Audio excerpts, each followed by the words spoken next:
So it has been a crazy year. It's been a year that's been dominated by all the uncertain moments. Obviously, in the early part of the year, we had a pretty dull period when the market effectively went on hold, pending the Brexit outcome. In terms of low light, it's more the market which has slightly gone down in central London. Well, Article 50 has been a bit of a challenge, and Brexit questions are still outstanding. The low for me was probably in July, immediately after Brexit, where a number of the UK retail funds gated their funds. The market overall, I think, has been pretty resilient. What we've seen in the autumn and lead up to Christmas now is renewed activity in both the leasing and investment markets. The weak sterling has really been a significant positive push to bring foreign investment into England. 2017, more uncertainty depending on when we trigger Article 50. I think it's not just a question of whether Article 50 is triggered or not, it's what else will the government announce. The real question on Europe is whether the EU project will survive. The ambition of the government with regards to housing and infrastructure is quite impressive. For a contractor developers such as Link City and Bouygues UK, I think it's a fantastic news. In 2017, what we expect is a market which is going to go slightly down in terms of housing price in central London. We are now seeing a pretty seismic shift in the way in which the way in which properties are being sold and the number of properties that are going to be available. Most first-time buyers will be looking at the new build market and hoping that the government and the house builders continue to put more and more stock on the market. One of the biggest challenges we're going to face next year is to continue to build high-quality, original homes in good locations against what is certainly going to be an uncertain year from a political and economic viewpoint.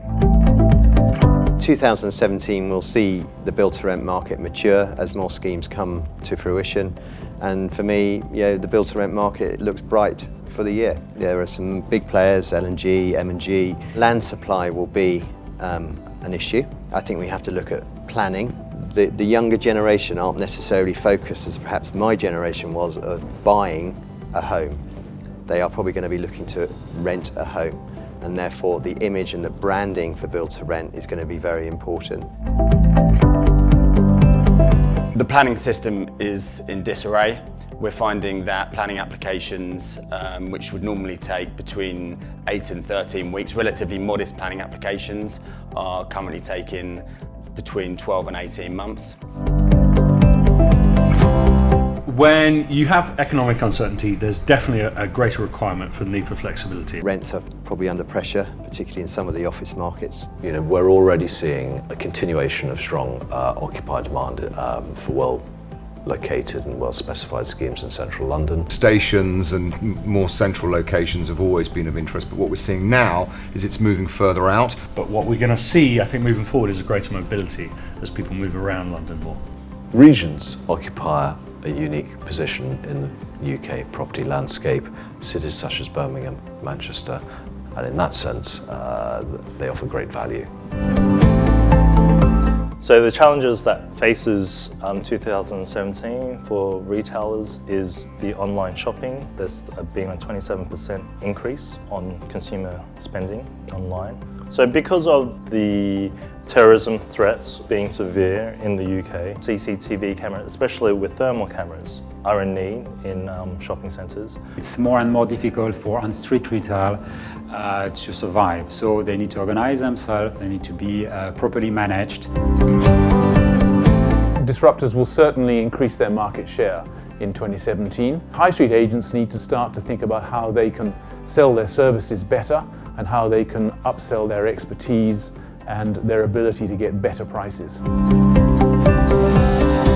I think a highlight for the market is going to be the return of foreign investors, in particular to central London, acquiring some very good quality properties at strong prices. The private investor has certainly seen the light and has been dominating the investment market, particularly for the smaller lot sizes. Our forecasts are pretty much of a stable but low growth for the next, I would say, 12 to 18 months. And hopefully none of the elections will move it off kilter in terms of that forecast.